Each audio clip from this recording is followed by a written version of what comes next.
नमस्कार दोस्तों, बहुत बहुत स्वागत आपका मेरे चैनल पर।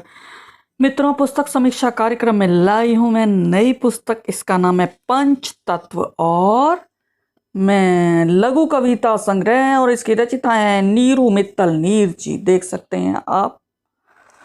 तो यह पुस्तक मैं आपके समक्ष लाई हूँ हार्ड बाउंड में, 2024 में प्रकाशित हुई है। मूल्य 200 रुपये, पृष्ठ 119, साहित्यागार जयपुर से प्रकाशित हुई है। ये नीरू जी का परिचय थोड़ा सा देना चाहूंगी। एमकॉम किया है, CA IIB किया है, बैंकिंग सेवा से निवृत्त हैं। 5 पुस्तकें प्रकाशित हो चुकी हैं, अनेक सम्मान मिल चुके हैं इनको, और ये पंचकुला निवासी हैं। और इस पुस्तक की भूमिका लिखी है लाजपत राय गर्ग जी, जो वरिष्ठ उपन्यासकार हैं। लाजपत राय जी कहते हैं कि कवित्री ने इस काव्य संग्रह को 6 उपखंडों में विभाजित किया और कुल मिलाकर 101 लघु कविताओं के माध्यम से सृष्टि के आधारभूत तत्व, आप सभी जानते हैं, आकाश, वायु, अग्नि, जल और पृथ्वी, इन सब पर गहन अध्ययन, चिंतन, अनुभूतियों, भावनाओं और हृदय के उद्गारों को अभिव्यक्ति दी है।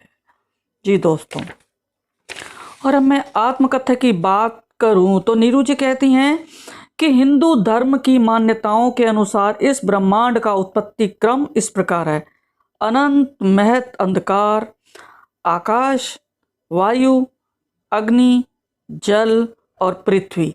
अनंत को ही आत्मा कहते हैं। इन्होंने आगे लिखा है कि मेरी लघु कविताओं में इसी प्रकृति, आत्मा और 5 तत्वों का समावेश निरंतर रहा। जी दोस्तों, और समीक्षा की बात करूं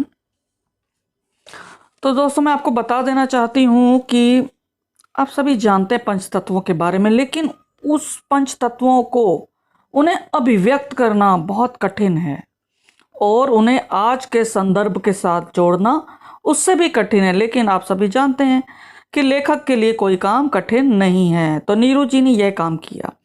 पंच तत्व, जिन्हें पंच महाभूत भी कहते हैं, जिनसे सभी पदार्थ बने हैं, इस विषय को अपने साथ जोड़ते हुए वरिष्ठ साहित्यकार डॉक्टर नीरू मित्तल नीर जी ने लघु कविता संग्रह पंच तत्व और मैं का सृजन किया है, जिससे कि पाठक उनके स्वरूप को पहचान सके।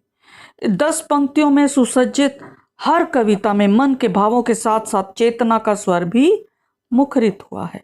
अग्नि, जल, वायु, पृथ्वी और आकाश, इन 5 तत्वों से मिलकर प्रत्येक पदार्थ बना है, और इनका संतुलन, जी दोस्तों, इनका संतुलन बहुत आवश्यक है, क्योंकि यदि इन 5 का संतुलन बिगड़ा तो जीवन की चाल बिगड़ जाती है। तत्सम, तद्भव और देशज शब्दों का इन्होंने प्रयोग किया है, और ये लघु कविताओं को पाठकों के साथ जोड़ने में सफल रही हैं। कवित्री ने इहलोक और परलोक के बीच के सूत्र को थामे रखने का प्रयास किया है, ताकि आत्मा जब परमात्मा में लीन होने लगे तो उसे इधर उधर न भटकना पड़े। इसके अलावा कवित्री ने 5 विकारों के नियंत्रण पर भी बल दिया है। वे संस्कारों के विलीन होने को लेकर स्तब्ध, क्षुब्ध और व्यथित हैं। वसुधैव कुटुंबकम की भावना को पोषित करने का आग्रह करती हैं। कविताएं आशा का संचार करती हैं। आध्यात्मिक रस में सराबोर कविताएं नदी के नीर रूपी प्रेम का आचमन करती प्रतीत हुई।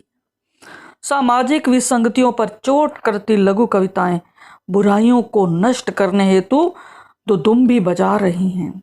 गंभीर पाठकों के दिलों में यह पुस्तक अपना स्थान अवश्य बनाएगी। इसी विश्वास के साथ मैं कवित्री को बहुत बहुत शुभकामनाएं देती हूँ। तो दोस्तों, ये थी समीक्षा, और अब मैं आपको कुछ कविताएं पढ़कर ज़रूर सुनाना चाहूँगी।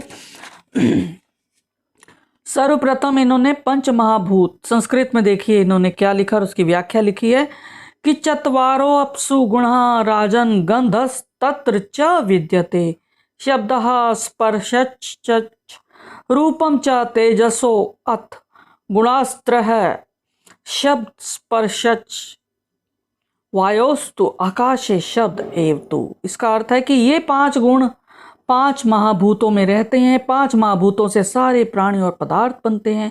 इन 5 महाभूत में सारे प्राणी प्रतिष्ठित हैं।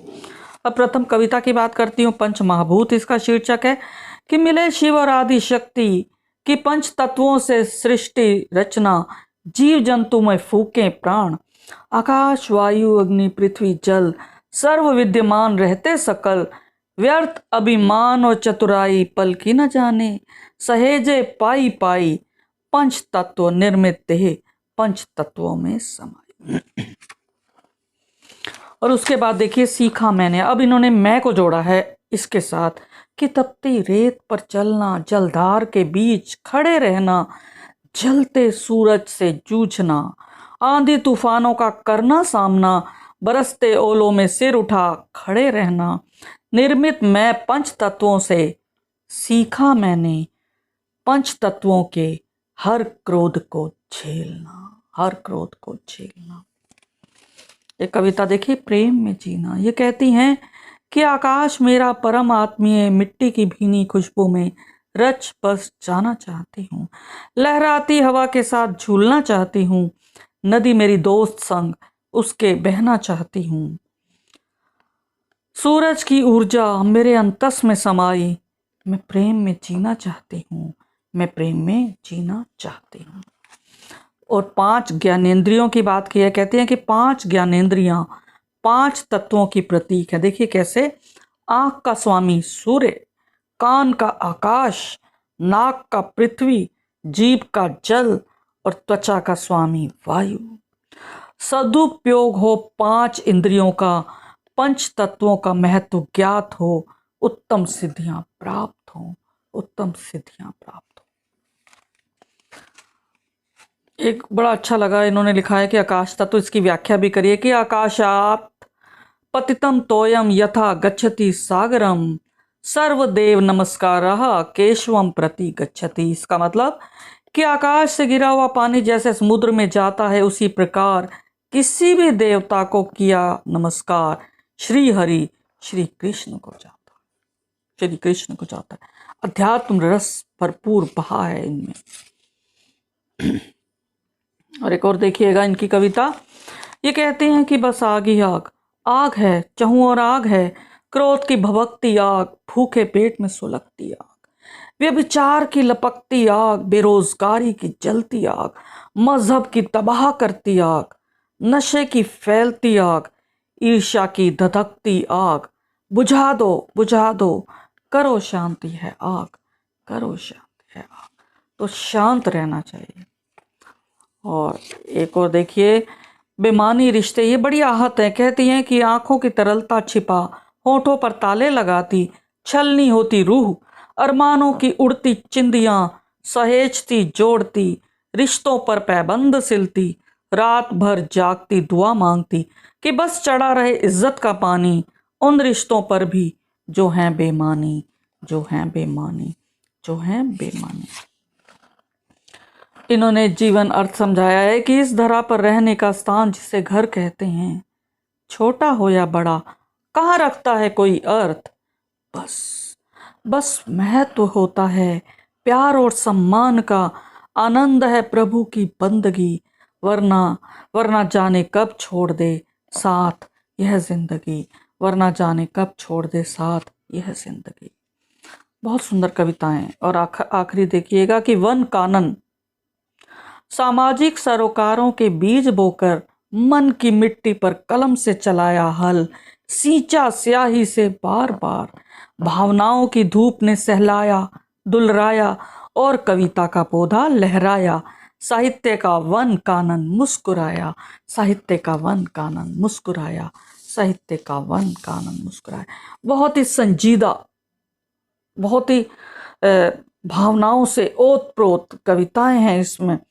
और तो दोस्तों मैं बस यही कहना चाहूँगी कि ये परिपक्व कविताएं आप ज़रूर पढ़िएगा, आपको अच्छी लगेंगी। और इससे क्या होता है कि हमारे जो मन के विचार, जो उथल पुथल है, वो शांत होती है। तो धन्यवाद दोस्तों, फिर मिलेंगे अगली कड़ी के साथ। पसंद आए तो लाइक करें, कमेंट करें और चैनल को सब्सक्राइब नहीं किया तो तुरंत करें। शुक्रिया दोस्तों, फिर मिलेंगे अगली कड़ी के साथ। मुझे आज्ञा दें। धन्यवाद।